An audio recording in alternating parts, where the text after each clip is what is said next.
So should we go? Because if there are people on YouTube, we don't want to have them wait. So Ali, whenever you say. And go. Hello, everyone. Thank you for joining. Thank you for joining us, and welcome to the second iteration of these conversations on philosophy and ideas. These conversations are a partnership between various institutions at Harvard, hosted by the Center for Hellenic Studies, co-sponsored by the Committee on Degrees in Social Studies at Harvard. Hey, Nicolas, wait a second. I think you have an echo.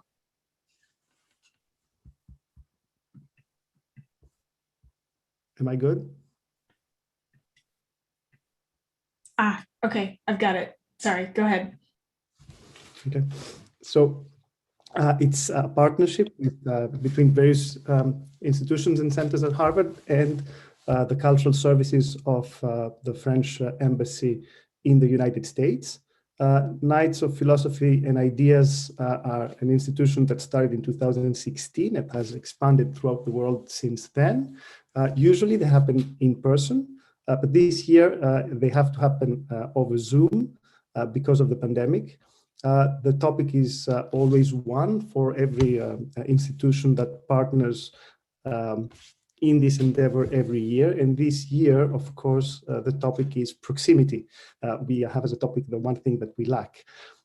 Last session was on proximity and politics. We tried to understand what proximity might mean and how it might be useful in understanding politics, and also the degree to which it's something desirable and to what extent and in what form. We're going to do the same this time regarding ethics. What is the relevance and the meaning or meanings of the word proximity in ethics? Is it a useful term? Does it help us understand some things? And then is it something desirable or not? Now, of course, these are debates that people have had since the time of Aristotle, and his emphasis on closeness, on the importance of closeness for friendship and for friendship for the development of human flourishing.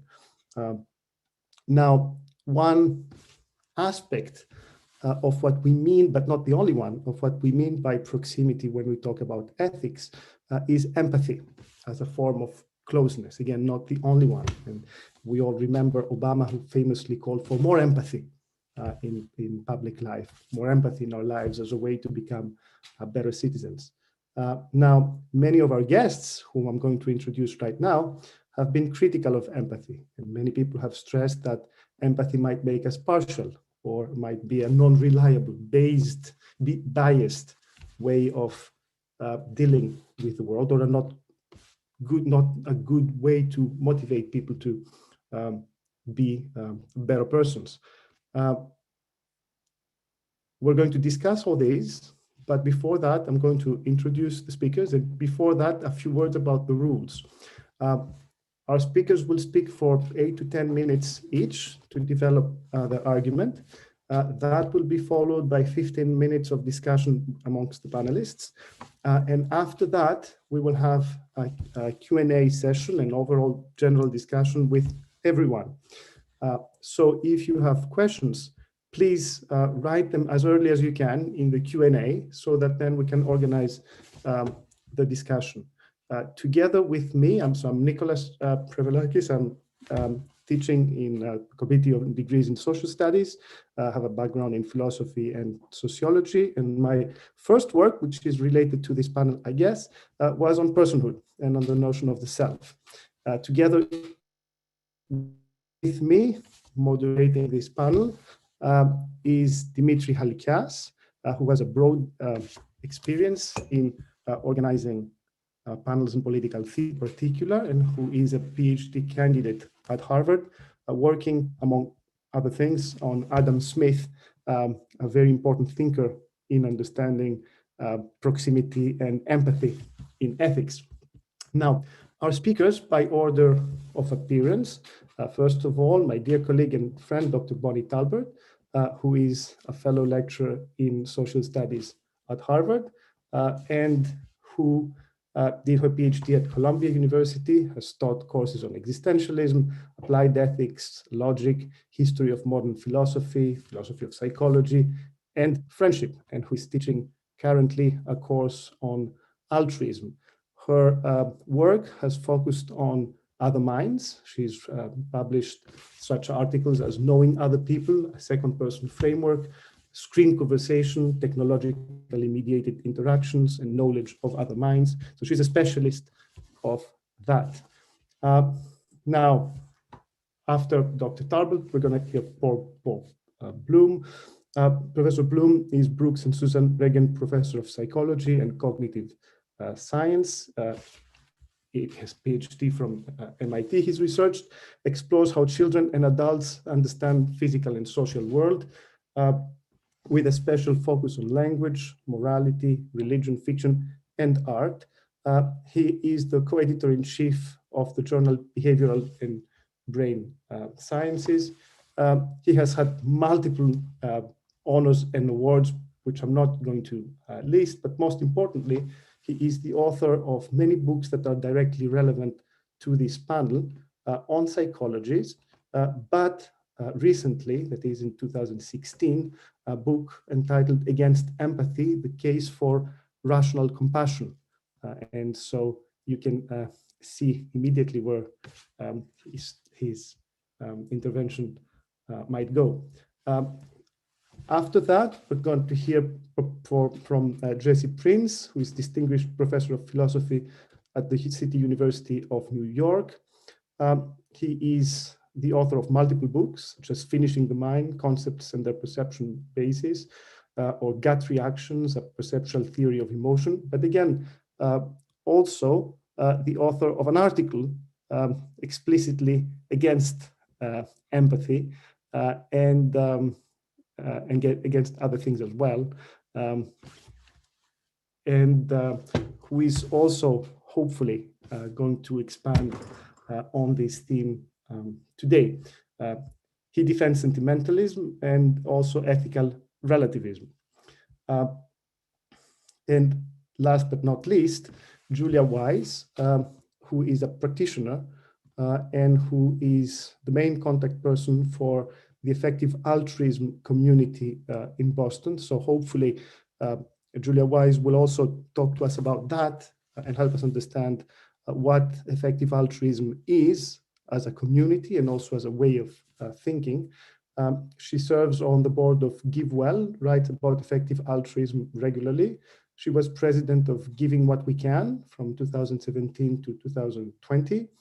She has been a social worker, studied sociology, and is a person who has dedicated her life to doing the most good in the most effective way. So she is confronted every day in her life with the issues that we are going to discuss philosophically, and also tries to help other people have an impact in the world. So Julia, we very much look forward to hearing what you have to tell us.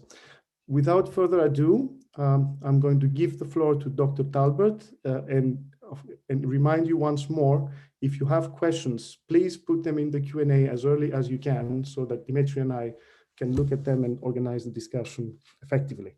Thank you.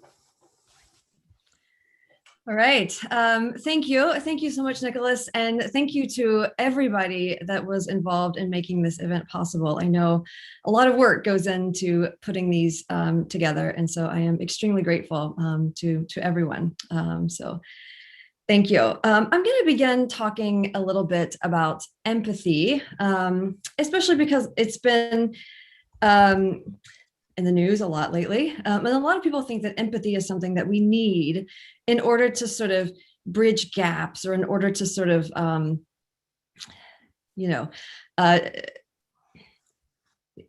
sort of get across the various distances that seem to separate us, right? Whether it's sort of virtual or physical or ideological, empathy is supposed to help us maybe get closer to other people or something like that. And, it's become a central topic, I think, in our national political conversation. And it's important to note that I think this is true on both sides of the aisle. Just as Bill Clinton became known for the phrase, "I feel your pain," George W. Bush adopted a compassionate conservatism and has called for unity and empathy in the wake of the global pandemic. And of course, as Dr. Prevelakis mentioned, President Obama claimed that empathy was his central governing virtue and talked about the empathy deficit as being more worthy of our attention than the federal budget deficit. And Obama praised the ability to put ourselves in someone else's shoes and to see the world through those who are different from us. Now that sounds great, but we might want to note that it's not clear to Obama's political opponents whether and how his notion of empathy might extend to members of the Tea Party, for example. While Donald Trump did not ever emphasize empathy explicitly, that I know of at least, the people in his camp often feel that he gets them, that he thinks like they do. And a lot of pundits have claimed that Trump's success was due to his ability to understand his fans' emotional states and to sort of reflect them back to his loyalists. So you see the ways in which empathy looks very different, but both sides of the political divide want to use it for their own purposes. And, it's not surprising that empathy is politicized in this way. Republicans think that they and their fellow Republicans are the best at understanding the plight of the average American, and Democrats think that fellow Democrats are better able to imagine and identify with the American people. Now, this is the case I want to argue, not because politicians always see their own positions as the most ethical and virtuous ones, though of course they do, but because empathy, when it's considered as putting yourself in another person's shoes, and my remarks are targeted at this specific definition. But when you're thinking about putting yourself in another person's shoes, this is really just a form of solipsism. So in this sense, empathy can't help us bridge the political or any other kind of divide, because trying to understand other people by projecting yourself into their situation doesn't get you outside of your own perspective. So my claim is that empathy is solipsistic. It relies only on our own imagination and doesn't require anything from the other person.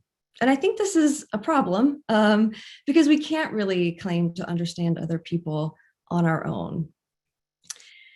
Now, I should also point out that even within the discourse of empathy as putting ourselves in another person's shoes, there's some disagreement about what that means.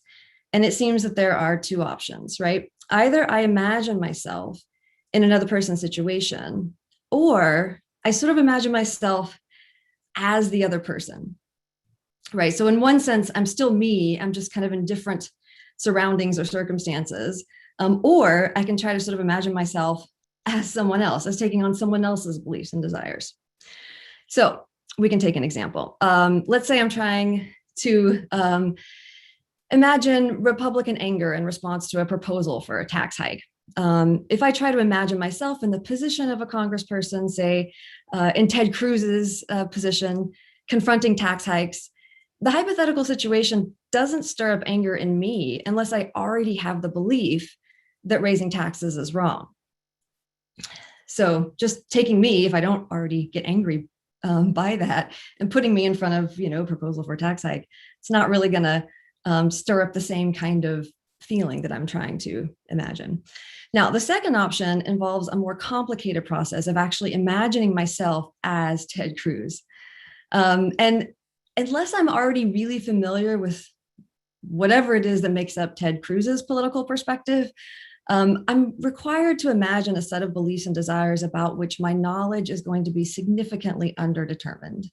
It seems highly unlikely that I could get very close to sort of simulating the whole package of his feelings and beliefs about why taxes shouldn't be raised.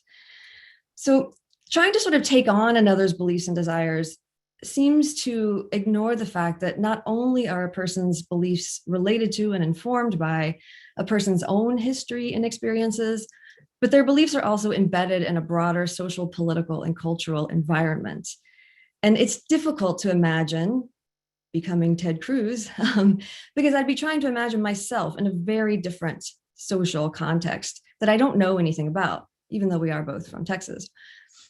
So trying to imagine being Ted Cruz just isn't really going to be enough to understand him unless I can also imagine all of the contexts in which he is embedded, right? So the idea is just that people don't exist independently of these larger systems of meaning and relation for us to sort of just project ourselves into, right? And so once this is taken into account, it becomes clear that imagining myself as Ted Cruz, taking his perspective, is implausible and maybe even unnecessary, unless I already know an awful lot about his broader social world, right? So to imagine becoming Ted, I have to be able to imagine a whole lot of things that I probably don't know that much about. Another important thing to note here is that this kind of imaginative empathy doesn't require input from the other person. Indeed, as the Scottish philosopher and economist Adam Smith pointed out, we can and do think about putting ourselves in the place of other people who have no input to provide. Smith actually uses the example of people who are dead. This is, of course, an error, as he says, that arises from lodging our own living souls into their unanimated bodies and conceiving what our emotions would be. Right. Now, with this example, I think Smith makes it clear that our attempts to imagine others' feelings simply by putting ourselves in their place, these imaginings aren't sensitive to what the other person is feeling, or even if that person is feeling anything at all, right? So sure, we can try to do this imaginative exercise, but in some sense, it doesn't even really matter what's going on with the other person, and I think that might be a problem. So what's the takeaway here? Well, I think it's fine to use your imagination to try to empathize with other people, but it's also important to note that it's insufficient and in many cases implausible to think that we can understand others using only our own imagination. Knowing another person's position, I think, requires hearing from the people that we are interested in knowing, as well as understanding the larger contexts in which they are embedded. So if you really want to bridge a gap that you see with another person, you can't do it using just projections from your own mind. This really only works if there's no gap in the first place. Now, I don't have time to talk about this here, but I do think that at this juncture, proximity is helpful because I think it is easier to know those who are in some sense closer to you, and that in particular, the face-to-face context is helpful in providing certain kinds of information that might not be available in other contexts. But I'm not going to talk about that now. For my point here is just to talk about this idea of imaginative identification as being ultimately solipsistic and perhaps not very useful in trying to understand another person's mind. So you've heard me talk a little bit about why I think this idea is implausible, but what's more, and what at least some of my brilliant fellow panelists have argued, is that the problem isn't just that we can't do it or that it's implausible, but that we ought not to do it. So I think now we should turn to the others and hear directly from them what their thoughts are on this matter. So thank you. Thank you, Bonnie. Thank you very much. In the meantime, again, if you have questions, start putting them in the Q&A. If you want to speak, raise your hands, and so that we can bring you in during the discussion session. I want to use this opportunity to thank my colleague Ali Marbury, who I think is here and visible, for making all these challenge technically possible and being here to just make this possible. Let's now turn to Paul Bloom for his intervention.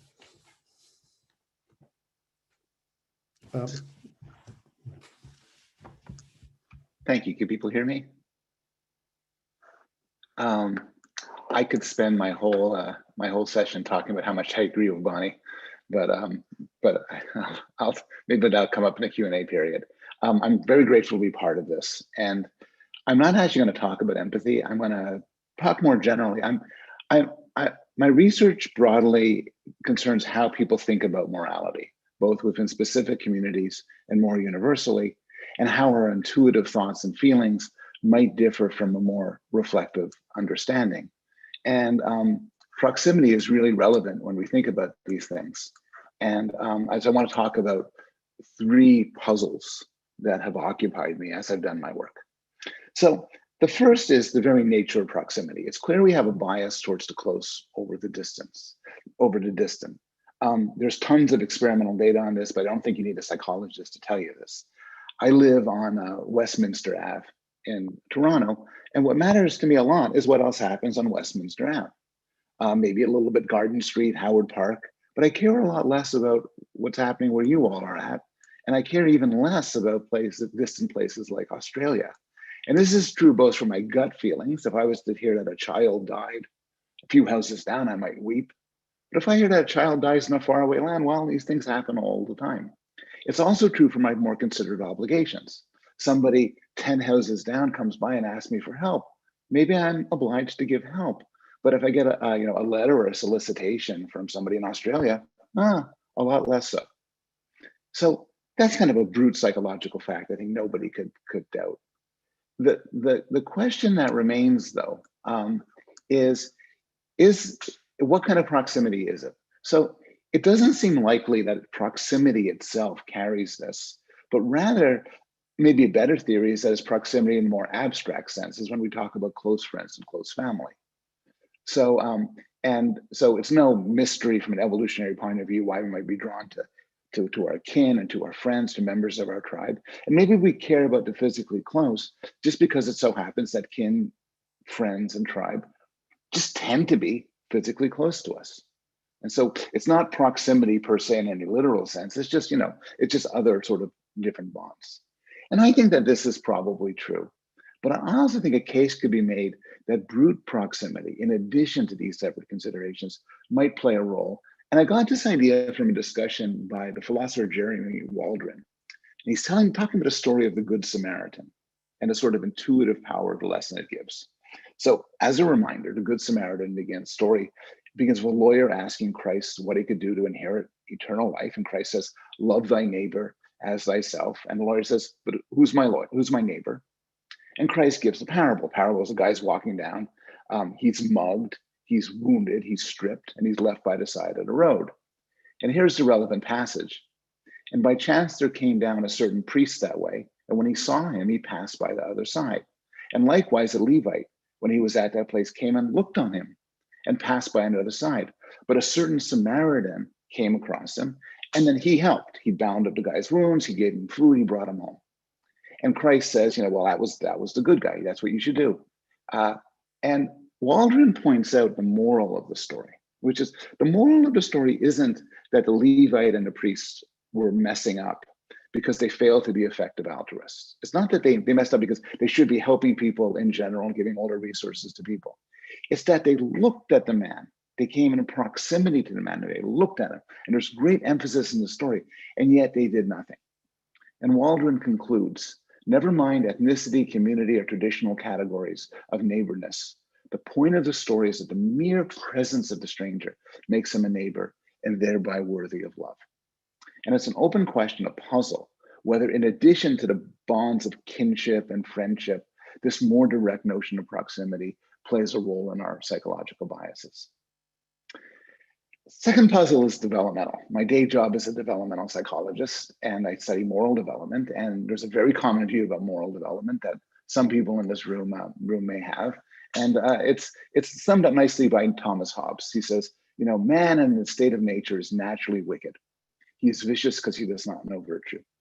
For Hobbes and a lot of psychologists of the last century, it's the task of society, and particularly of parents, to transform babies from little psychopaths into civilized beings who experience empathy, guilt, and shame, and who are sensitive to the demands of fairness and justice. Now, I think there are good reasons to reject this view, and I think most psychologists don't accept this view anymore. Evolutionary theorists have discovered the adaptive logic behind kind behavior. Social psychologists and social neuroscientists have found specialized psychological and neural mechanisms underlie empathy and compassion. Behavioral economists have a lot of evidence that people are motivated by concerns like fairness, equity, and reciprocity, not merely self-interest. And there's a lot of developmental work, including some studies of babies that I've been involved in, that suggest that there's some rudimentary capacities early on.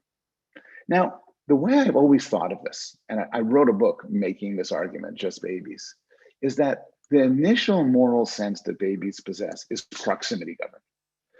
The logic of natural selection once again predicts that altruistic and moralizing impulses should be parochial. There's a benefit to being biased towards friends and family. Someone who didn't care, who cared about a stranger just as much as a friend, the strange child just as much as your own child, would be at a savage disadvantage relative to a discriminating person. And so what you would expect, to use the language of someone like Peter Singer, is our moral circle starts off small.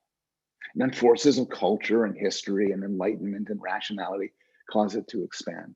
And I've always believed this to be true, but I've been doing research over the last 3 years with this graduate student, Julia Marshall, now a postdoc at Boston College. And we find the opposite.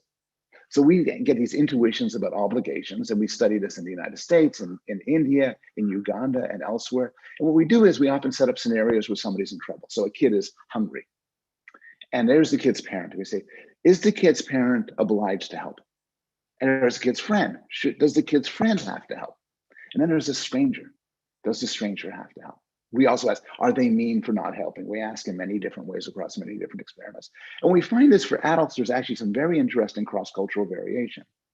But for the most part, people say, certainly parents, maybe friends, definitely not strangers. Nice if a stranger helps, it's supererogatory, but they don't have to. Kids think everybody has to help. Everybody is obliged to help, even if they're a faraway stranger. And it's not that they're so stupid they can't make discriminations. They understand that if you don't know something bad is happening, you're not obliged to help.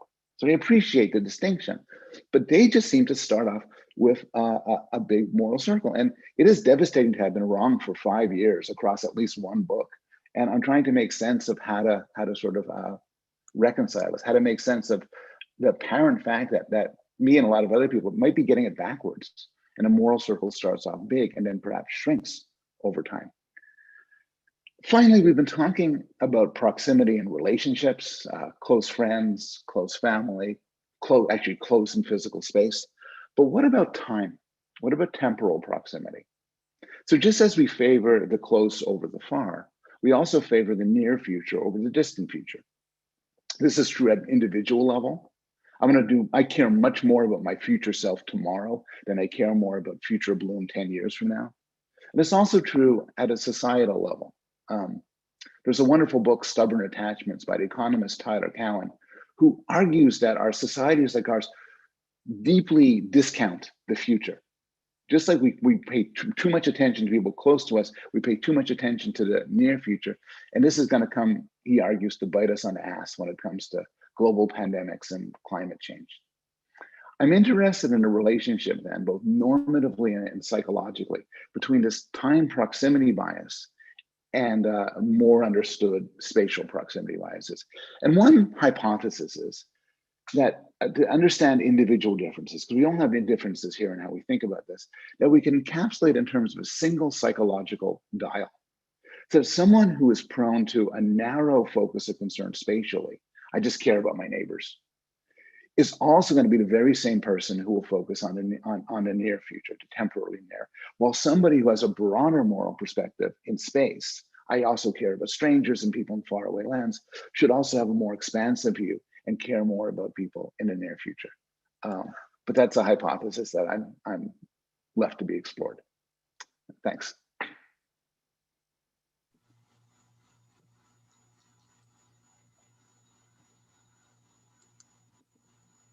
Thank you very much, Professor Bloom. And again, I encourage you, if you have questions, put them in the Q&A. If you want to raise your hand, please do so now. And now we're going to turn to Professor Jessie Prinz, who I believe also has some interesting images to show. Yeah, I've used slides because I thought it was better than looking at my face for the 10 minutes. So I'm going to begin with some review of complaints that have been levied against empathy by myself and by others. And I'm going to organize these as 7 sins of empathy, 7 ways in which empathy might mislead in the moral domain. One of them already mentioned is partiality. So we tend, as David Hume remarked in the context of sympathy already in 1739, we tend to have greater empathy for people who are similar to us. And this has been borne out by contemporary cognitive science and neuroscience. So for instance, when watching a person receive a pinprick or electric shocks, we show greater vicarious pain response to members of our own ethnic group than others. This is an effect especially shown when white people are looking at Black bodies being injured. And there's a long literature also indicating that white people typically underestimate Black pain. This comes out in hospital context too, where anesthesia and other pain remedies are given in lower dosages by white doctors to patients of color. Another sin of empathy is it's very easy to manipulate. So for example, there are studies looking at courtroom contexts where if you have a plaintiff displaying empathy or a defendant displaying empathy, displaying strong emotion, the jury will show greater empathy. So the more dramatic the emotional display, the more the jury and perhaps the judge will empathize with the plaintiff or the defendant, and that can affect things like sentencing. Indeed, empathy can be manipulated by something as simple as physical appearance. So cuteness is a big lure for empathy. A cute little puppy dog generates about as much empathy as a suffering human being. And likewise, if you're interested in issues of ableism and disability, there are concerns that those whose bodies don't conform to aesthetic standards in various ways are more difficult to empathize with. And of course, similar forms of outgroup ethnic bias would be operative here as well.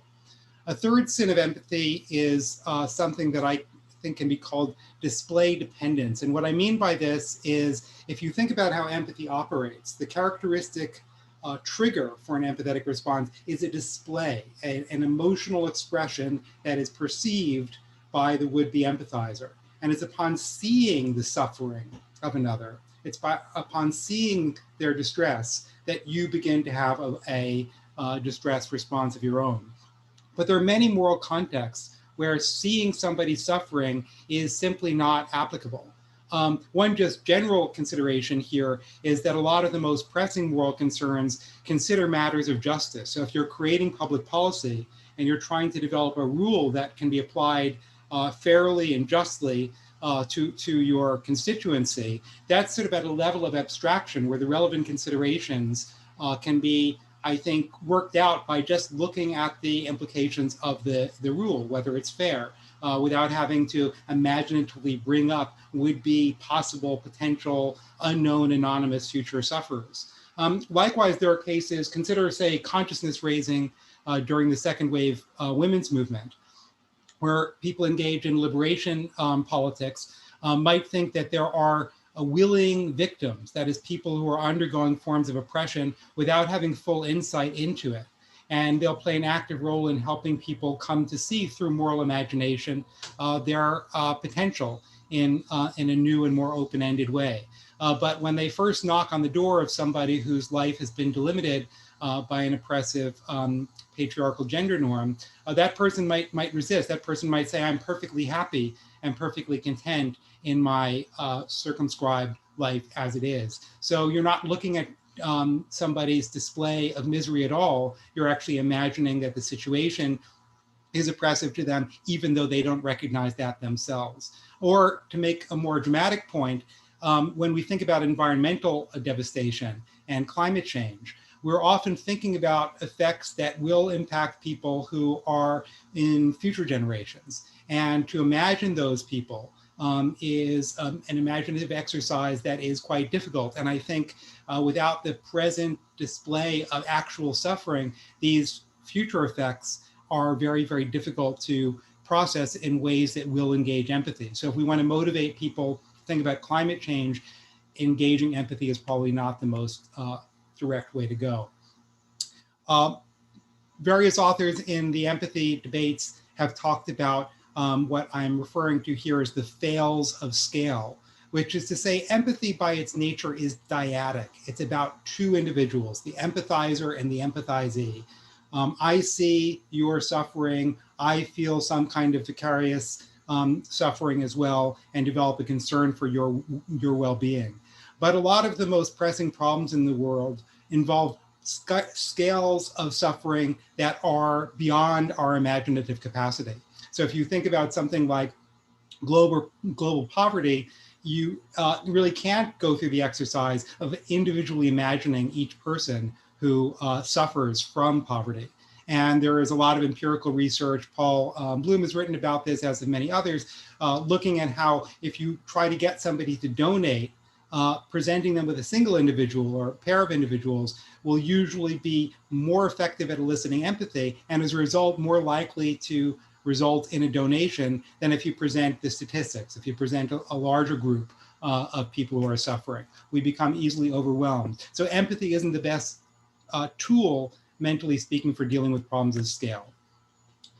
I think it's been less often discussed in the literature, but is every bit as important, that empathy has a kind of implicit arrogance. This is a painting representing the notion of manifest destiny.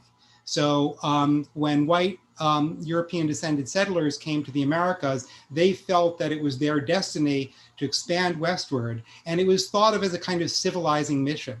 And they thought they were bringing civilization to the indigenous populations of the continent. And this was an empathetic idea. They thought people were living in barbarism and could be raised up to their level. So empathy is directional. It's a bit like pity. The empathizer sees themselves as in a privileged or superior position, and they look down on the empathizee and they say, I want to lift you up to my level. I want to make you like me. So for example, Samuel Smith, who wrote one of the pioneering works in the development of scientific racism in the 18th century, former president of Princeton University at that time, thought that he had a very humanitarian approach to race in America, and he thought that people of color should assimilate and become more like white people. He thought that was the ultimate ideal. So the idea that I'm lifting you up to my level, the condescension of that is implicit in empathetic attitudes. Empathy is also known empirically to be motivationally inert, which is to say it's not very good at actually producing a helping behavior. So ask yourself, have you ever given money to a homeless person on the street? And I hope everyone within earshot has at some point done that. But now ask yourself, have you ever seen a homeless person across the street and crossed over that street to give them money? Now, some of you might have done that, but I think the majority of you, even if you're very likely to give some money to someone who happens to be in your path, the idea of even slightly deviating from your path, the extra energy cost of that deters our empathetic effort. For such reasons, and also because empathy can produce a state of vicarious distress that leaves us feeling very helpless and suffering in our own right, empathy tends to be a fairly poor motivator. A final sin, and then I'll just end with a few remarks on proximity. Empathy tends to reduce with distance. There's a kind of distance discounting effect. The further away someone is, the less we empathize, out of sight, out of mind. So that brings us to our topic of proximity. And I just want to quickly run through, at various degrees of distance, the way empathy might operate and the way it might let us down. Very quickly, just as a kind of passing remark, we might begin with the closest cases of proximity, a lack of distance, cohabitation. So if you live with someone, roommates, for example, or a partner, and this has been very, very important in recent months with lockdowns under coronavirus, you might come to a point where their presence becomes suffocating. It becomes too much for you. So even the presence of another person, which should facilitate empathy, can actually work against it. Familiarity breeds contempt. There's a way in which being too close to someone can actually work to reduce empathy. I'm not going to say much more about that. I think it can also work the other way, but we shouldn't just assume that proximity will bring empathy into our service. But if you think at larger scales, the world is designed in such a way that distance between us and others is really the norm. And so think, for example, of ghettoization. This is Levittown, a suburb created in the mid-20th century that was whites only. It was explicitly only for white people. And what you get is a problem of ghettoization where people of color are put in locations where they become invisible to white people, and empathy simply can't operate. And if you look, for example, at school desegregation, right now, school segregation has returned back to levels that were comparable to the levels we had before busing, before these efforts to overtly desegregate. And if you look at Black versus white wealth and other people of color versus white wealth, the ghettos were redlined. So property values there were very low. White folks moved out and got cheap houses in the suburbs. Those appreciated dramatically in value. As a result, you now have a lot of white people with homes that they can pass on to their kids and a considerable amount of wealth, whereas people of color have been prevented from accruing wealth, not given loans, and so on. Another distance, consider districts or precincts in the United States electorate and other countries. The very fact that you can get a map like this, where you get red districts and blue districts, suggests that we are very politically polarized, that our preferences for politics coincide with our location in space. But because we're separated in this space, this inability to really understand the political outlook of our neighbors in the next district over is exacerbated. So there's been a growth of polarization as a result of this physical balkanization of space through districting, which has increased over time. Another distance, network. So think about our virtual selves. So we all have relations in cyberspace to other people, and these two have created big gulfs and gulfs of empathy. And the problem here related to the districting issue is that we don't reside in the same internet. There are things like echo chambers and filter bubbles where an algorithm gives you different Google hits than a person with different political values would have, and things like fake news, which give people completely different facts, different conception of the facts that make up the world. And here what happens is empathy is divided. We all feel a strong degree of empathetic camaraderie with people who are politically like-minded, people in our echo chambers, but a lot of antipathy towards people outside of that. So during the height of the QAnon debacle, there was a tremendous outcry of concern for children being trafficked.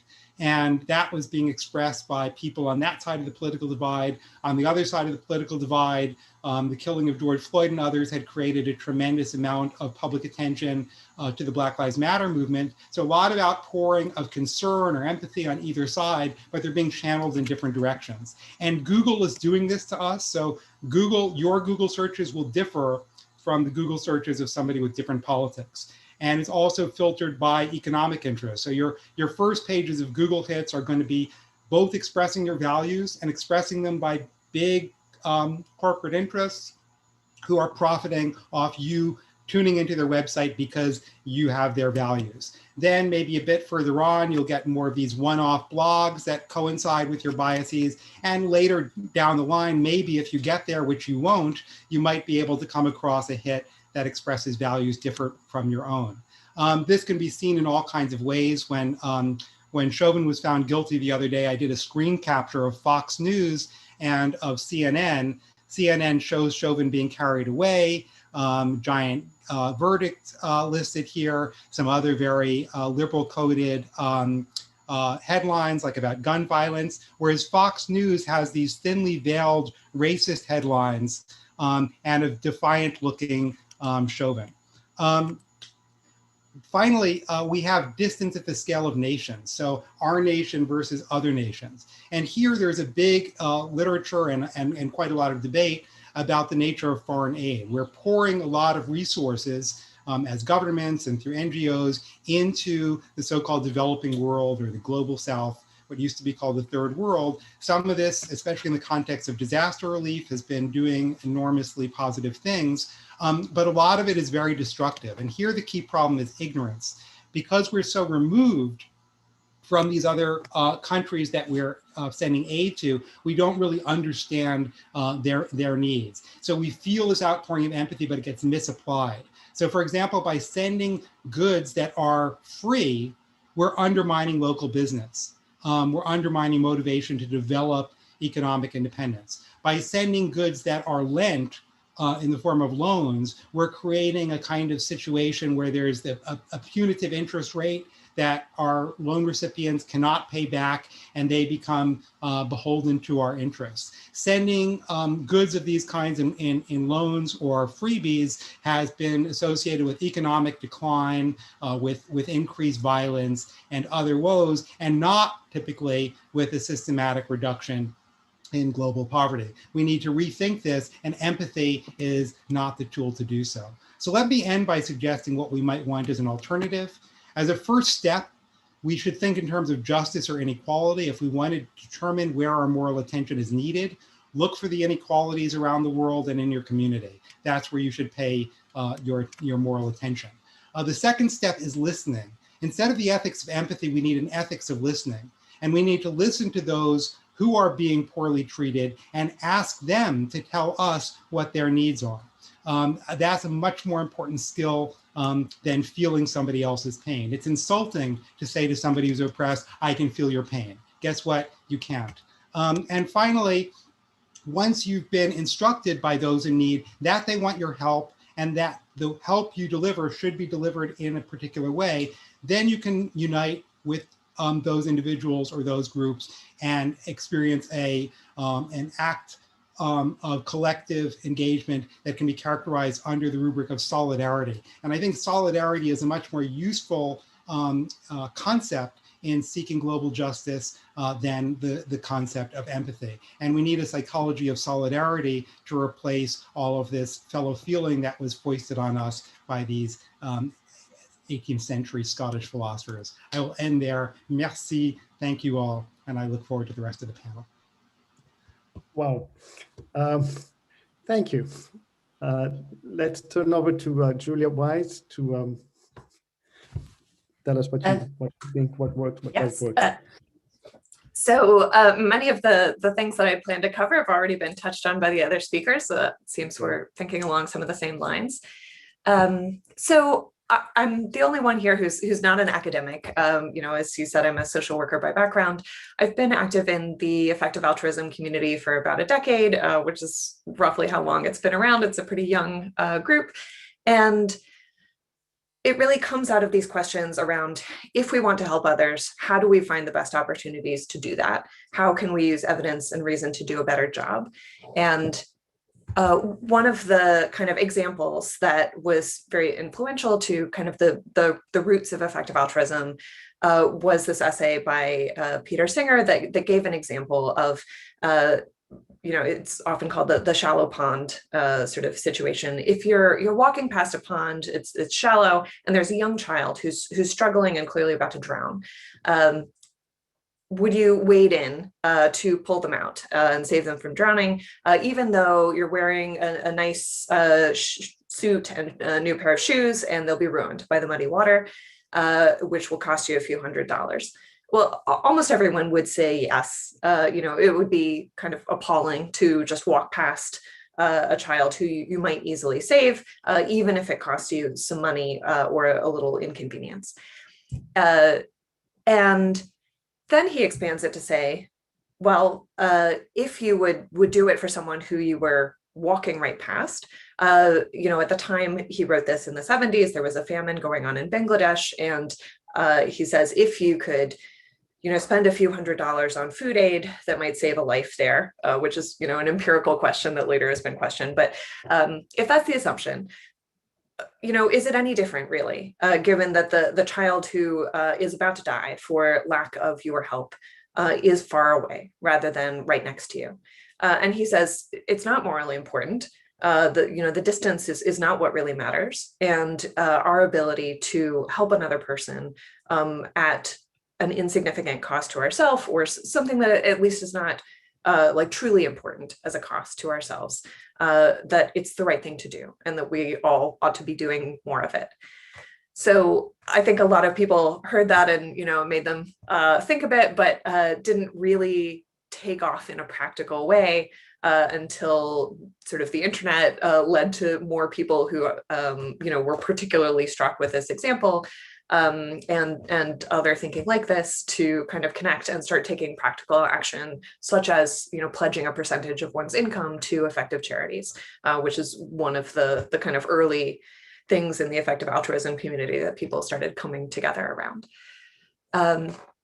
Another side was kind of doing the research about, well, is it true that for the cost of a new pair of shoes or something that you can save someone's life? What are the actual facts around this? That's where GiveWell, which is a charity evaluator, started kind of really trying to dig into the research around what can be done, what are the most cost-effective ways to help. So assuming that you don't have infinite money or time, which none of us do, where should you best place this in order to help the most? And they were initially researching causes both in the United States, where they're based, and in other countries. And they pretty quickly found that the cost effectiveness in rich countries of any way that you can sort of try to help your fellow humans, it's just not as high as in poorer economies. So to give an illustration of why that is, the GDP per capita in the United States is about $65,000. In one of the poorest countries in the world, Liberia, it's around $500 GDP per capita. That's 130 times difference. So if people in the United States are primarily helping each other, particularly if you're helping within your own city or local area, those of us who live near wealthy people will tend to get a lot more help. And those who live in poorer areas will be much more isolated from neighbors or even people in the same city or country who are able to help as much financially. I think that some of the intuitions around charity begins at home or helping locally made a lot of sense in the time when it was difficult to get good information. And I think a lot of effective altruism has learned a lot about how difficult it is to find out how do interventions compare to each other. A lot of things that you might think or hope work maybe don't actually work very well. And in the days before sort of immediate communication across distances, it was genuinely hard or impossible to figure out what might best help someone far away from you geographically. And that's not the case now. And as a social worker, I've seen a lot of well-intentioned but sort of knuckleheaded kind of attempts to help those within one's local area. One of my first sort of internships was at a domestic violence shelter where people had donated so many blankets that there was a shed in the backyard full of blankets because people had this idea that what a domestic violence shelter needs is blankets. And I myself as a Girl Scout had made a little baby quilt to be donated to a domestic violence shelter. We did not have any kind of a blanket shortage. What we needed was a car seat so that the children living at the shelter could be taken to preschool. But nobody knew that. The fact that we were proximate to these donors didn't, make them particularly well informed. Likewise, of course, there's been lots of misinformed and either unhelpful or anti-helpful foreign aid or attempts to, do good at a distance. So I think it's important to come back to those empirical questions of how do we find out what is helpful to other people? How do we find out what they actually want? GiveWell is starting to do research on, in many ways, the question of what kind of aid to provide. There's some obvious things. So for example, malaria kills about 500,000 people each year. It's easily preventable. We don't, we've eradicated it in rich countries. But no one is in favor of malaria. No one, prefers to die of malaria. No one prefers to watch their young child die of malaria, as many do. But there are other, questions as far as, for example, if you face multiple problems in your life, how does malaria stack up against other problems that you might prefer to have addressed? So I think getting data, which now is possible at distance, about what do people in a given sort of geography prefer in terms of, say, preventing the death of a young child versus preventing the death of an adult in the family, which are the kinds of decisions that they may be facing. That's important to get, and it is possible now. On the question of sort of how distance affects our sense of responsibility to someone else, One writer in the effective altruism community wrote a parody essay called Newtonian Ethics. So if Newtonian's gravitational theory says that the pull between two objects is proportional to the physical distance between them, he says, well, maybe this is how ethics works as well. It seems like that's how we're acting. You know, you're in the same physical location as yourself, so you have the strongest moral obligation to your own needs. And then if someone's very close to you, then you still have like quite a strong pull between you and them. If you'd like to have less of a pull, maybe cross the street, you know, as the various characters in the Samaritan parable do. And then if someone is far away in another country, then the distance is so far that the pull is very weak indeed. So it does, sort of nicely sum up how we seem to act as though that's how morality works. And many of us in effective altruism think that's not how it should work, and that we should be trying to figure out how do we apply a better system to our own attempts to help. So that in the early days really focused a lot on physical distance. And as a few others have mentioned, the time is another kind of distance that separates us from those who actually may, have wants and needs that we should be taking more seriously. So the most disenfranchised people may be those who are not yet born. They can't have any influence on whether we're wrecking the planet in various ways, whether we have nuclear wars that will, leave effects that continue to affect them, or climate change that will continue to affect them. They have no ability at all to affect our actions here, or even to speak up for their own interests. And just much of our own decision-making in our own lives, as well as larger scale things like policy making, is very short-term focused. And there's very little attention paid compared to the number of lives that will come and be affected by our decisions. And the chain of generations that will inherit whatever we leave behind in terms of the situation on this planet. And of course, it's very hard to figure out what we should best do. It's not clear at all what we could do now, say, that would be best for the interests of someone living in 50 or 100 years. But long-termism is a kind of offshoot of effective altruism that is trying to at least start thinking about these questions and what we could be doing to not falsely discount other people's interests based on time, as well as other sort of irrelevant things that may make us feel more distant or less of an obligation to people that in fact we should be thinking about how we could better help them. And I will say, I think effective altruism sometimes comes off as overly simplistic or focused on overly concrete mechanisms. I think that's the start. And sometimes we start with the concrete things, because when you're trying to figure out a hard problem, that's like the only place that you can start. I do want to say that I think many of these things, it starts with donation, but there are other ways that you could be having an impact through your time, through your advocacy, things like that. That the same kinds of considerations apply as far as what are the artificial or pointless barriers that keep us from caring about the interests of people who really perhaps we ought to care more about. I'm going to close with a segment of a Walt Whitman poem that he published in 1856 called Crossing Brooklyn Ferry, where he's talking about being in a specific location and knowing that there's a crowd of people all around him on this ferry, and that there will be that crowd on the Brooklyn Ferry for many years to come, and thinking about the physical proximity and the time distance. Others will enter the gates of the ferry and cross from shore to shore. Others will watch the run of the flood tide. Others will see the shipping of Manhattan north and west, and the heights of Brooklyn to the south and east. Others will see the islands large and small. 50 years hence, others will see them as they cross, the sun half an hour high. 100 years hence, or ever so many 100 years hence, others will see them. We'll enjoy the sunset, the pouring in of the flood tide, the falling back to the sea of the ebb tide. It avails not, time nor place, distance avails not.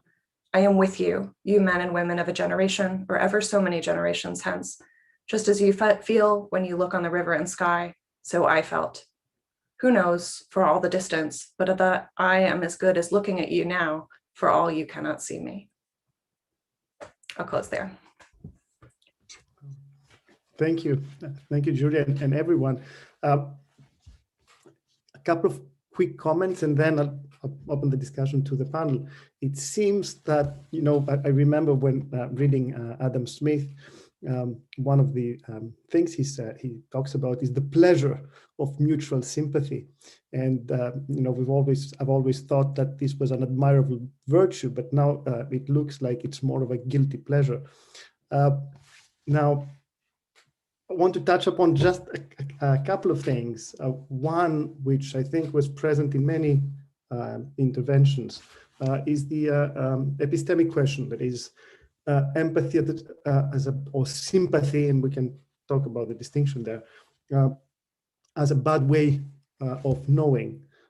And that was, I think, present in Bonnie's talk, in Jessie's too, in Julia's too, this kind of distinction between fellow feeling on the one hand, and then knowing, and knowing either by talking to people or by getting other kinds of information. So empathy is a bad way to get information.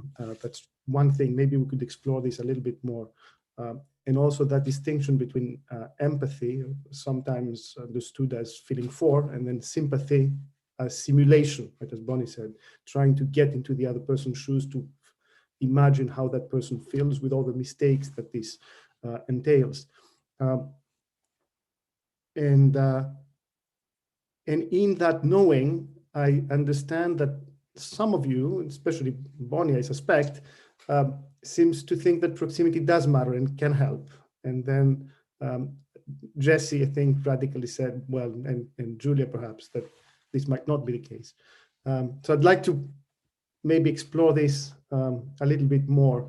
One question specifically for Paul Bloom has to do with these moral circles and how they are wider when you're a baby and then they shrink. And of course, the first question that I had is why, how do they shrink? Is it because of cultural biases that then we acquire? Is it something developmental? How does this work? Then the last thing, more broadly, is a general issue that I and other people have with utilitarianism as a broad framework, which is very appealing at first. And then I remember myself when I read Peter Singer, and still now I'm very moved and to a large extent convinced. But then when I try to apply, it becomes almost impossible, because then every minute that you spend doing something, of course, you can spend it helping more or doing something better. It even created in me, at least, all these kinds of impossible moral dilemmas, such as you help a child, and then this child, if it doesn't die now, it's going to eat 1,000 cows that are going to suffer through this horrible industrial meat production or whatever. So if you are a utilitarian in Peter Singer's sense, and you take his critiques of speciesism seriously and the suffering of animals seriously, what do you weight and how in the end? And how does it become possible as a way of life?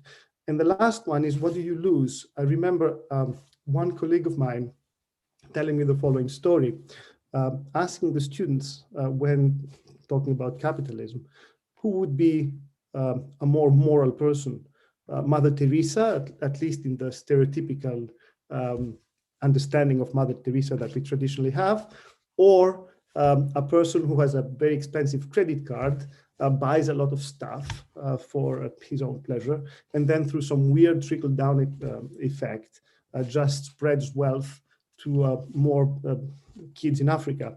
And the students were unable to answer. They were puzzled. And my colleague thought that the students were crazy, because of course Mother Teresa is the answer. Why? Because she represents a kind of person that we aspire to be. So that's my discomfort there. When I read Aristotle, when I read Adam Smith, when I read about friendship, when I read about proximity and closeness, I tell myself, this is the kind of human flourishing that I'd like to have, as opposed to calculating degrees of suffering and pain. What if that could be harm humanity? Anyway, how do we balance that, this kind of utilitarian framework, with a kind of sense of human flourishing, and what kind of subjectivity we want to have? Anyway, these are just some broad questions, and then maybe we can take a round. Yes, Paul Bloom, yes. Those are great questions, and I'll just quickly answer. You asked regarding the finding of Julia Marshall. Why would it be that the circle would start off big and then get small? And I can answer that quickly. We have no idea. There's some reason to believe that it's cultural because it happens in a different pattern in the United States versus India. But it also have to do with sort of life history more generally, which is most babies are born in a world where they're incredibly vulnerable. And if they're surrounded by adults, particularly, or even older children, they have it makes sense to assume that these are allies. These are people who love them and who care for them, because if not, there's not much they could do about it. And so maybe the sort of more discriminating capacity comes in when it's worthwhile to make these discriminations. For the more general point, I just want to sort of speak out on a distinction, which I think everybody here would agree with, but I think it helps to make. It's a distinction between empathy in a way we've been talking about, and there's slightly differences, but it involves feeling what somebody else feels, putting yourself in those shoes, and everybody here has spoken about the hazards this has. But there's something different, which came out a bit in Bonnie's talk, which is understanding, cognitive empathy, perspective taking. And I think morally, if you want to be a good person, it helps to know what other people are thinking. It's true if you want to be a bad person, it also helps to know. But if you want to make the world a better place, knowledge of what other people are thinking and how and what matters to them and what values them, that's important. And proximity, will help you with that. If I want to know what's in Jessie's head, it's better for me to spend a day with him in New York than try to guess from a distance. So proximity could be morally valuable in that way, and that it's a useful way to get information, and that could govern our actions.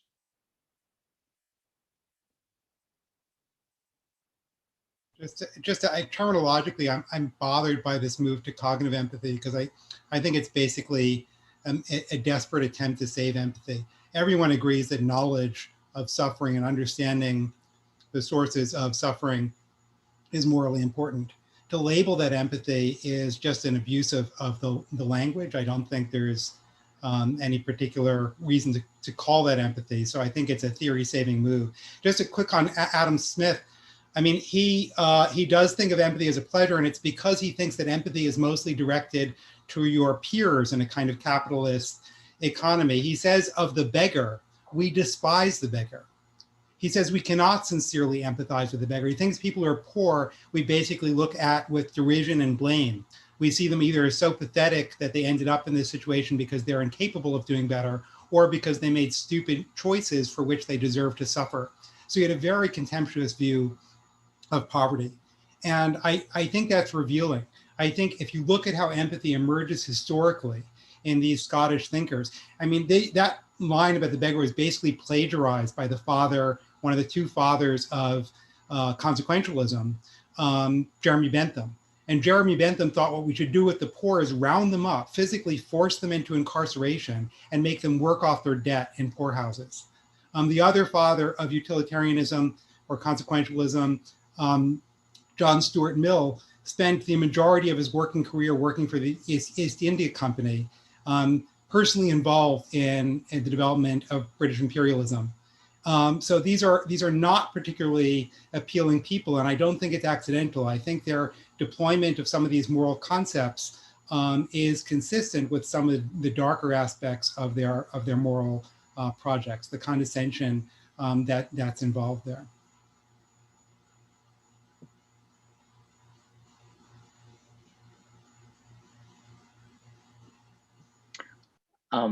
Just in response to Jessie, this is the first time in my intellectual career I've been accused of going out of my way to defend empathy. So I like that. It's a good feeling for me. But I'll push back on it. Psychologists have used the term cognitive empathy before either one of us was writing about it. And it makes some sense. And I think, again, some of the other speakers got into this a bit, where there's some relationship between empathy in the sense that we are all very worried about, and the ability to understand other people. For me to feel what you feel requires an educated inference about what you feel. So it can't be entirely, you can separate them, and I have, but they aren't entire, it's not like changing the topic. I think it is in the following sense. So I think if you look at the history of this, I mean, empathy emerges in German aesthetics, Einfühlung. It was coined as a term for how you physically enact what you experience in the formal qualities of a work of art. You feel yourself into that work of art by inhabiting the same, say, posture. Mm-hmm.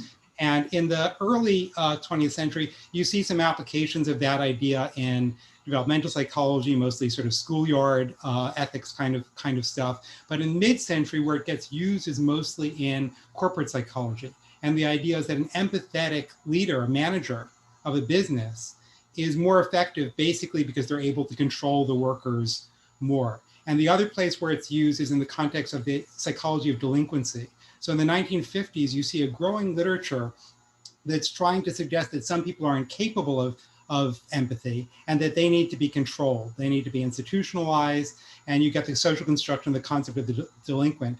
And it's only in the 1980s that you start to get the emergence. First of all, empathy hadn't really been used very, very actively beyond those literatures till then, but you start to get the emergence of this talk of cognitive empathy, but empirically, it's never used. What's used, for example, in Batson's important work is an induction of something like identification. You're presented with a vignette describing a person who's similar to you in key respects, like they're a fellow student in your school, and that's supposed to induce this attitude of fellow feeling. But to say that the cognitive is key to this, in the psychology, it's never induced cognitively.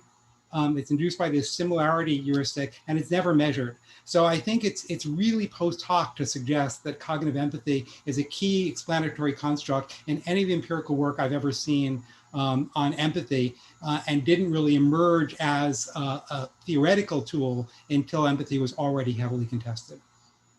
But my point is more conceptual. I mean, I think I disagree with you about Batson's work, but it's more conceptual in the sense that if you and I want to talk about empathy as sort of feeling the pain that we think others are feeling as one paradigmatic case of it, that involves an inference that the other person's feeling pain.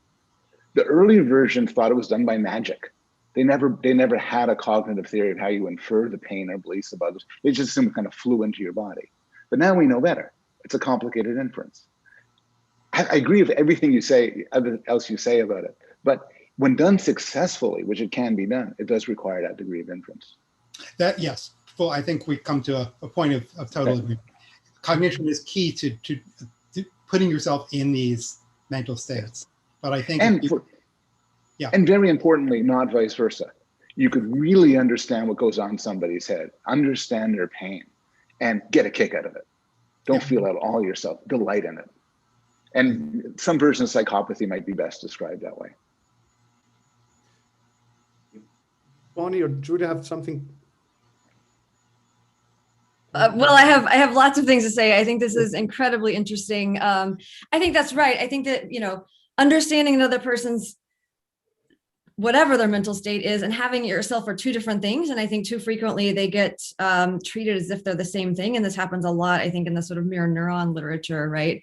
Like this idea that we somehow mirror people and we feel what they feel. And so then we can also understand what they're feeling. And those two things just don't map onto each other all the time. I can know what someone's feeling without knowing why, right? Like my kids get mad at me all the time and I know that they're mad, but I'm not also mad and I don't understand why, right? But I know what's going on, right? And likewise, like, maybe there is something to this emotional contagion. I can sort of, walk into a room, everybody's laughing and I can laugh.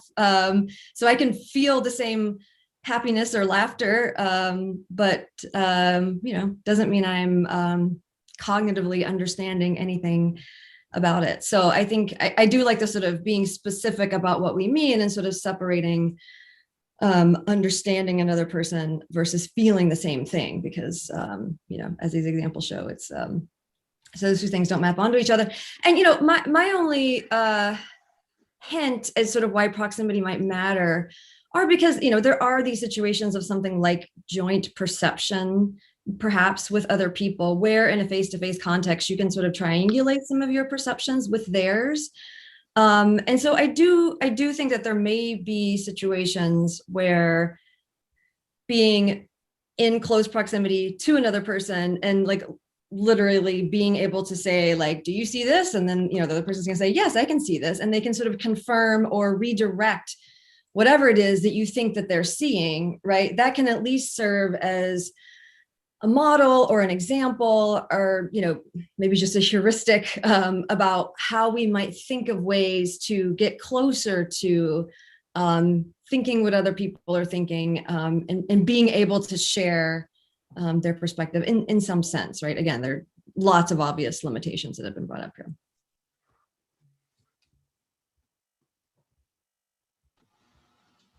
Just a quick thought. I mean, one concern I've been having about proximity is while it does look like it's in some way crucial, like epistemically for getting into a point of humanizing other people and understanding other people, the ways in which proximity are achieved are often problematic. So if you think, for example, of the problem of ghettoization, which is created basically by the Federal Housing Commission by design. So highways were built, walls were literally built in the case of Detroit, and of course loan structures were built to keep communities apart. But now what's happening, like in my hometown of New York, is gentrification, where white folks are moving into neighborhoods. People of color, African Americans used to be the most integrated people in all of New York. Now they've become the least. But what's happening with the white return to these neighborhoods is people who have been living there at affordable housing costs are now being pushed out. So, and if you think, you know, at the international context, the imperialist anxiety that when people from wealthy nations move into the developing world, we end up in a similar kind of situation. So the question is, how do we achieve proximity in a world that is so divided by race, so divided by class, so divided by culture? Thank you. I'd like Dimitri to tell us what's happening, you know, in the discussion, and then also Julia, maybe at the end have some overall comments if you'd like. So, well, yeah, sure. Actually, maybe I might just ask a question, if that's all right. But so the one interesting thing that comes out of this discussion, you know, I think all of these points are very well taken, that empathy is not always going to be a particularly reliable guide to moral action or something like that. But, you know, you might think about empathy in two other respects. The first is, this goes back to what Nicolas had raised. Empathy might be a virtue, not the only virtue, but one of many virtues. And, you know, if you've got when we're looking for criteria for what makes a good friend, surely we want someone who is empathetic, even if that means that they're going to, at times, in a kind of unprincipled way, privilege the demands or the interests of their friends over the demands and interests of other people, you know, up to a point.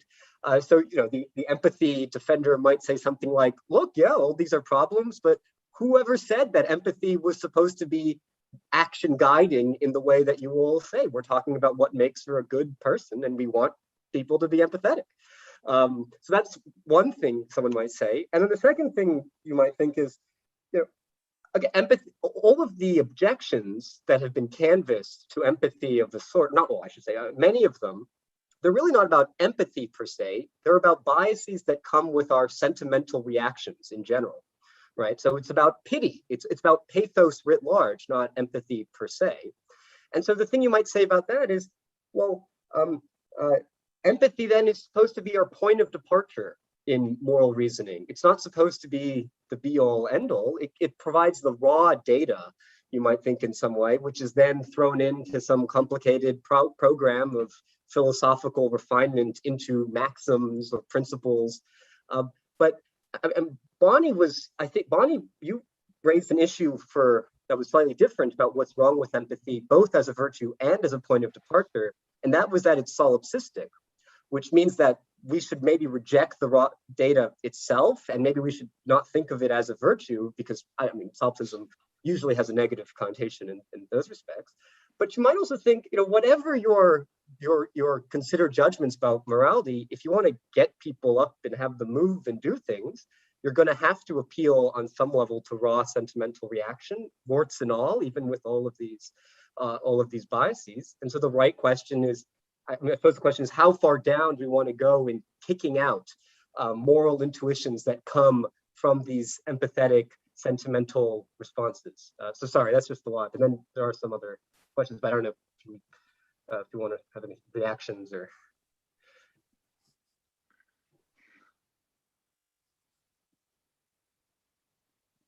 I mean, there's so much here. Let me just disagree with one specific thing, which you might have thought is the most obvious thing you said. I don't think we really want empathy from our friends for the most part. We want our friends to love us. We want our friends to love us more than they love other people. We want them to be concerned with us. But do we want them to feel what we feel? It depends. If I'm anxious and I go to my friend, I don't want an anxious friend. I want a friend who knows I'm anxious, cares about me, and cheers me up. When I'm sad, I don't want a sad friend. Now, it gets complicated. Sometimes we do want empathy. I think we want empathy. I think sex is an example of a case where empathy in its sort of purest form is valuable. I think it's really often fun to share an experience with somebody. You know, I'm loving this movie, you're sitting next to me, you're loving a movie too. There's something good about that. But I think we're too quick to say that we want empathy from our friends as opposed to something a little bit different. I agree with that. I would add a one-liner that if I'm suffering, I don't want a friend to say, I know just how you feel. That's not helpful. I want my friend to say, that must really suck. Do you want to talk about it? Yeah. You don't want a friend to say, man, I'm suffering too. Can you provide me some love here? Because this is very painful. So, there's this, well, I guess, Paul, you brought up the Good Samaritan before, so to stay biblical. In Job, after Job in the Old Testament, all these horrible things happen to him, and his three friends come to console him. And you might think, well, they start telling him things which aren't what he wants to hear. But before they start talking, there's a kind of fun detail that the three friends sit in silence with him for 7 days, just sitting there. I mean, that seems to me like a display of empathy, not saying, I know what you feel, but sitting and feeling the same thing in some kind of sense. Is that not? That's a kind of attractive feature of their friendship, isn't it? They would sit there that way. That's a great detail. That's beautiful. I would just think if one of them said, we cannot begin to know what it's like to have suffered like you suffered, that'd be a plus, not a minus. Going back to the point that people have made regarding the arrogance, occasional arrogance of empathy. But that's a wonderful example. Right, Dimitri, we have one question from Theodore, right? Saying specifically about Julia. Yes, so we have a question from Theodore. We actually raised a couple questions in the Q&A as well. But so maybe, I mean, Theodore, should we elevate you so you could ask your question directly to the whole panel? Here, let me see if I can do that. Where are you? Okay, so Theodore, if you want to ask your question directly, you should be able to now. If I did that properly.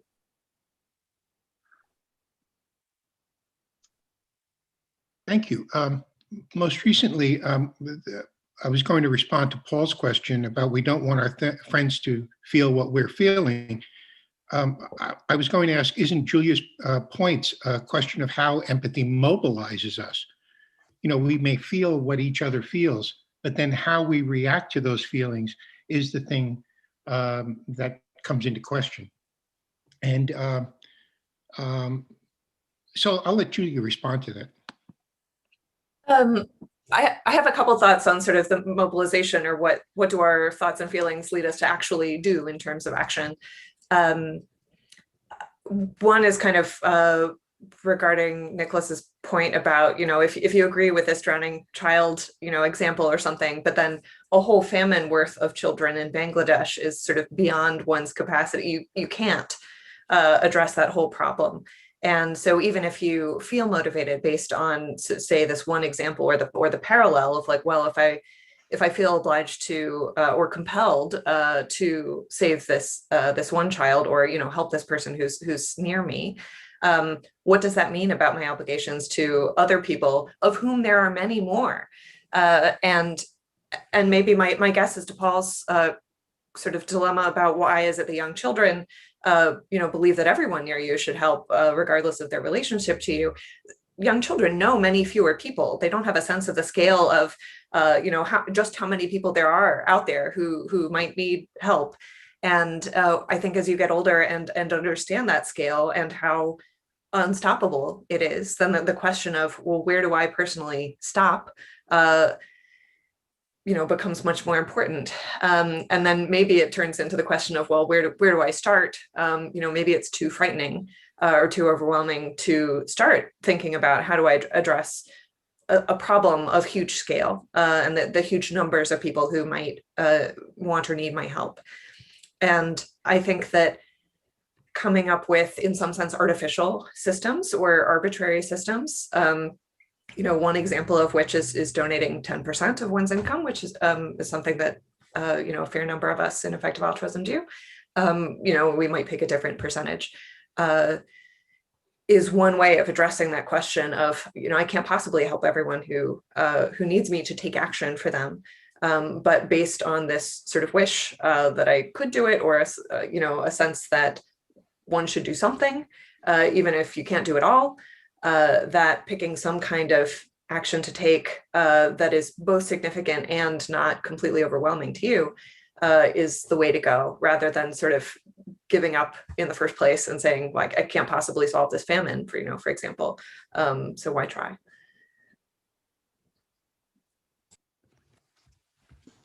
Julia, I'd love personally, and I think others would benefit from hearing advice about how we steer the course in selecting recipients for donation when there is so much work done on the rubric of aid or development that just badly misfires.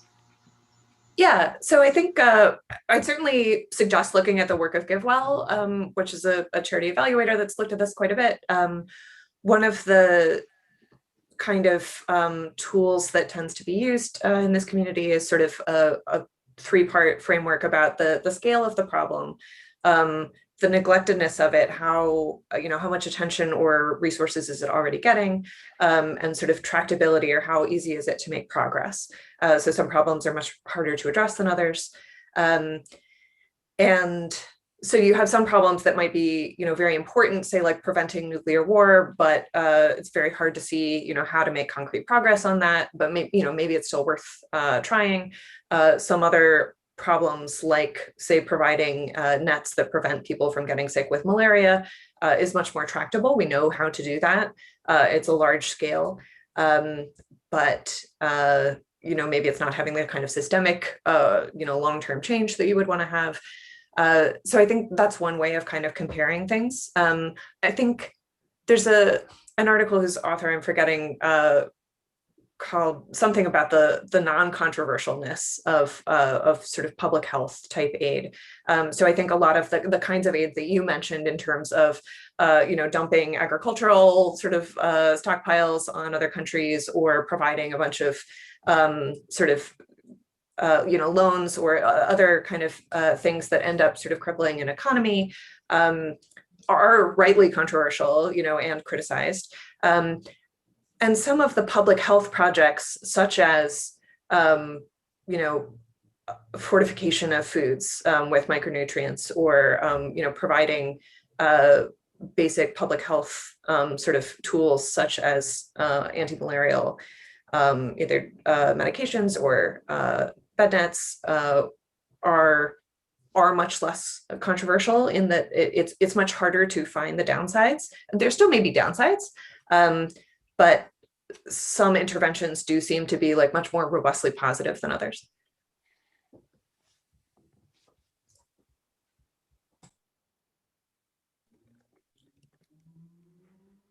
What do you? Oh, well, I do, but I don't want to overstay. If we need to get going, I can ask another time. I guess so. A couple of thoughts I have. One is that I think it's really interesting to note, I don't know, Julia, maybe you're familiar with the Jeff McMahon article, but he actually argues that like effective altruism isn't necessarily utilitarian in any specific sense. So I just think that's a sort of interesting way. Obviously it's consequentialist and concerned with effectiveness, but not necessarily utilitarian in the sort of Bentham and yeah, I agree. Tradition. So that's just one thing I wanted to sort of point out, but also, and I have a question, well, another comment, first of all, just to sort of like add another example. I think it's actually Jessie's about why empathy can be problematic and maybe even counterproductive, right? I love in one of his pieces, he uses the example of somebody who's, strung out on drugs, right? And so the point is that what you don't want to do is feel the same euphoria or the horrible crash that somebody is feeling, right? When they're addicted to drugs. You need to be in a stable position to be able to offer them help, right? And so, and we also know that being in some sense too empathetic, right? Like if, you're a therapist or something and you're always taking on the worries and the concerns of your patients, then you're going to be more likely to suffer from burnout. And so, doctors, physicians, I think a lot of people in helping communities actually know that it's important for them to kind of set some boundaries to how much they can feel of other people's pain in some important respects. But I have another question for Jessie, and this is about the ethics of solidarity that you mentioned. And, presumably this comes from communities. It's a community-based kind of thing, I'm assuming, but if that's wrong, let me know. But, given that you are, I think rightly concerned with various issues of prejudice and bias and, ableism, misogyny, racism, all these kinds of things, what hope could we have that these communities and that whatever ethics of solidarity might emerge from these communities, that they're going to help us with, both these, all the kinds of oppression that you mentioned, because we do know that in certain communities, they emerge, right? And also with sort of some of these global existential threats, right? Nuclear war, climate change, all these kinds of things that are on people's mind. So I know those are big questions, but I'm just wondering, how we can reconcile the sort of relativism with trying to deal with these things that seem to require us getting on the same page about some things. I mean, I think it's intrinsic to solidarity that you say, I stand with you. And you say, I may have different values, I may have different concerns that occupy and guide my life, but among my values is the value that whatever situation you're facing is one that represents a world that's a departure from my ideal. So if your ideal is human equality and you see a group that being mistreated, and it could be the Trumpers who are disenfranchised by a changing economy. Who that victim of inequality is something that each of us may judge. But the key thing about solidarity, first of all, it's active. It's a standing with. It's a doing. But also, it's really allowing the agency of the person who is experiencing inequality of these kinds or oppression of this kind. They're the ones who are going to call the shots. They're the ones who are going to tell you how you can help. And sometimes the best way to help is to step aside.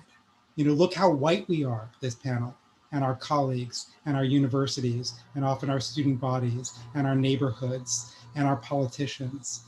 And I think we need to think about what we can do in taking on someone else's cause as your own and allowing them to have agency and call the shot, what we can do to be helpful. And often that is just giving space.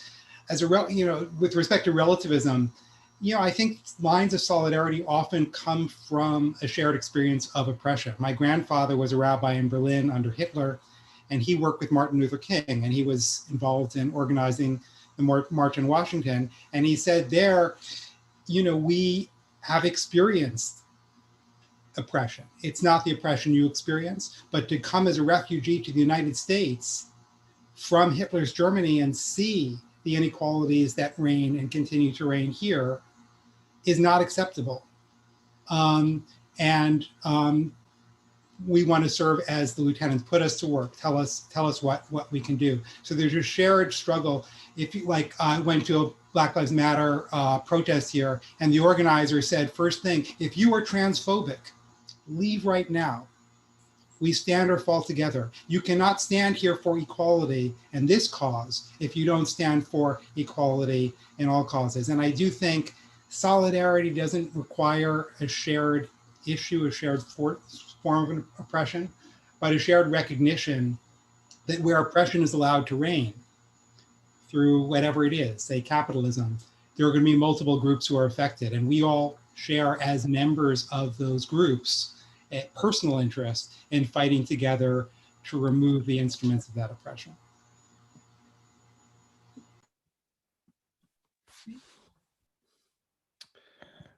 If we have 3 more minutes, I want to bring just one last question. I don't know what to do with it, and it's not a way, I hope, to just trying to save empathy any way I can, even though it might be.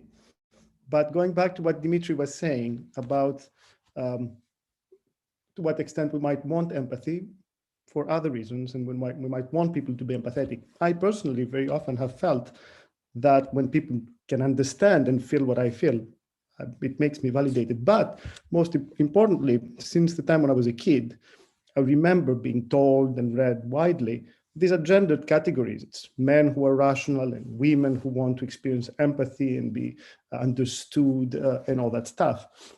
And so I wonder to what extent gender plays into that and what we do with that. Part of me felt that a way of life that involves more empathy is a good thing.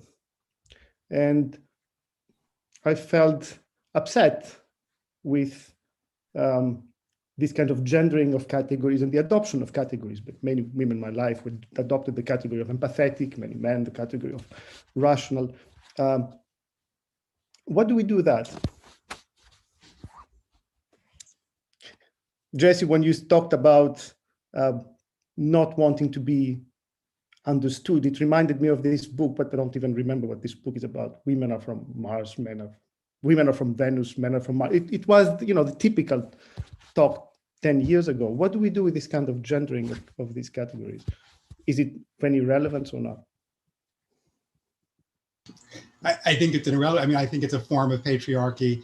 The characterization, the stereotyping of women as more emotional, as more intuitive, is an instrument of oppression. We also have to remember that until recently, women were relegated to the private sphere, and the notion of kind of nurturance and this kind of role assignment that was limited to domestic servitude was the only option available. So as the public sphere opens up to more voices, there was a moment, and you see this in some expressions of feminist thought in the second wave, where, we as women can bring something to the table that comes from experiences of nurturance. And I do think the epistemic perspective of anyone who's been victim of oppression has a tremendous amount to contribute to the public sphere. But I don't think it's being more touchy-feely, to put it in a pejorative way.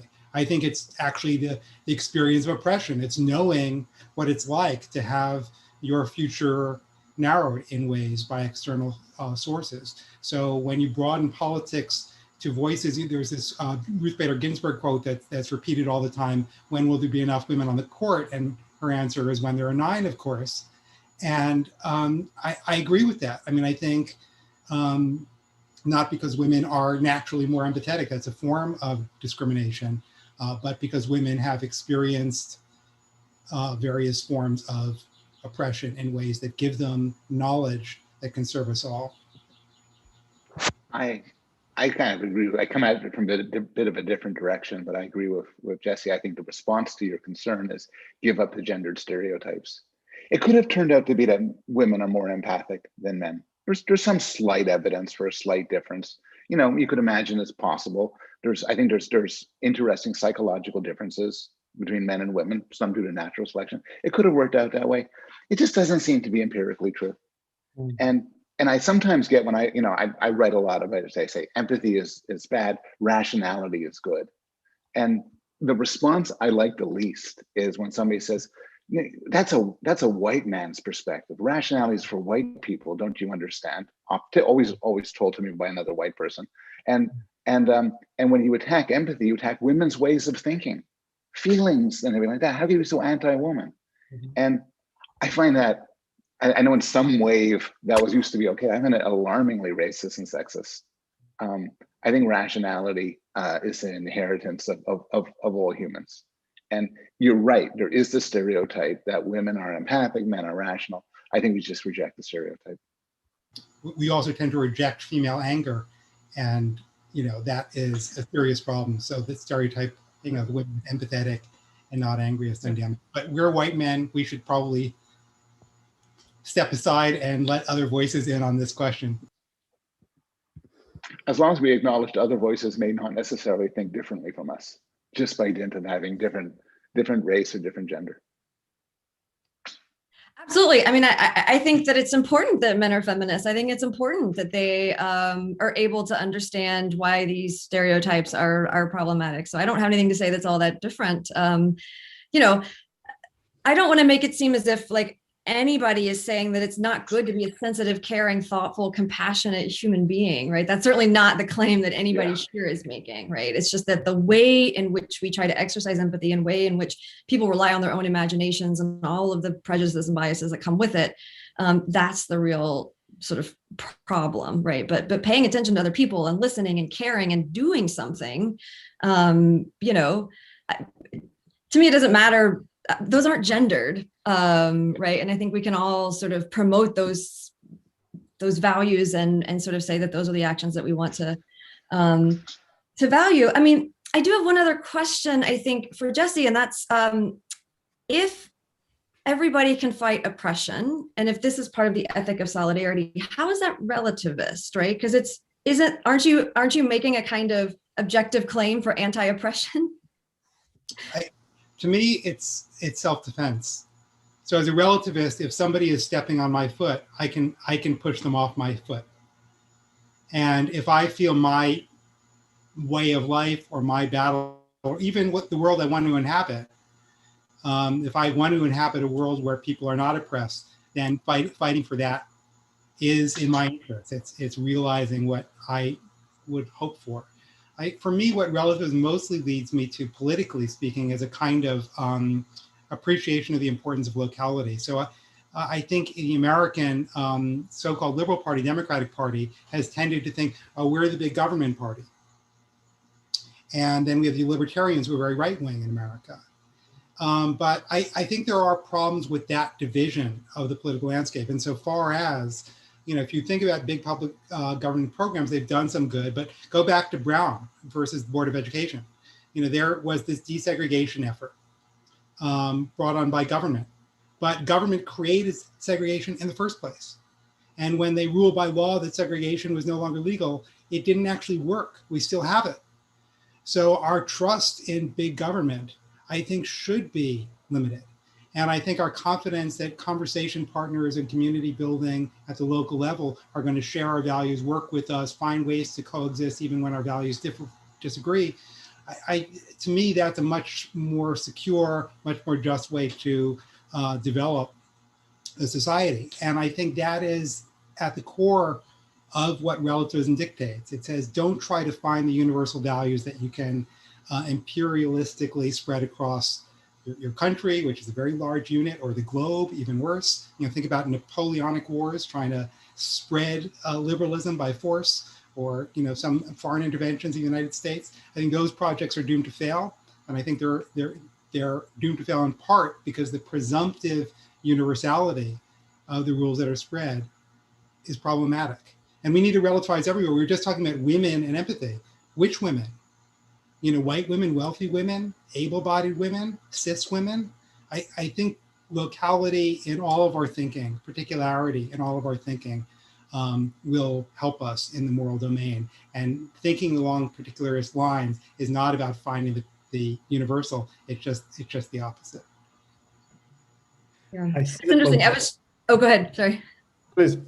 I was just gonna say there's an interesting a book I read a few years ago called Decolonizing Universalism. And it takes this kind of like anti-oppression, but actually says that, like, at the same time, we can still think about ways in which everybody can be joined in this project. So it seems sort of like maybe less relativistic, but at the same time, sensitive to the differences in the ways in which people are going to want to see oppression pushed back against. So I didn't know if that was something like you were arguing similar to that, or if you had a different, more radically relativist position. Yeah, no, that sounds right. I mean, I think the danger we get into is, and this is the fascist impulse, the desire to dictate a uniform mode of life on everyone, but that we can have common ground in our difference and fight for a world that allows for multiple voices. In spirit, that's the idea behind democratic politics. In practice, democratic politics was created in the United States to become a dictatorship of the mercantile class, extended to very few. So as long as we can continue to fight for those democratic ideals by extension, we're doing the service of relativism. And that is the way in which relativism as a truth that applies to all of us does have a kind of universality. Got it. We are way over time, so Ali, please forgive us. I would like, however, before closing, for Julia and Dimitri to have the last word, and then we'll close, promise. I actually don't think I have anything more to add. Yeah, me neither. I think this has been a fantastic conversation. Thank you. Thank you, everyone, then for accepting to be here and for this fascinating conversation. Thank you for everyone who is either joining through this webinar or listening and watching over YouTube. This closes the second session of this Philosophy and Ideas conversation, to be continued. Thank you very much. Thank you. All, thanks, listeners. Thanks, organizers. Thanks, everybody. Thanks, panelists. Everyone, thank you.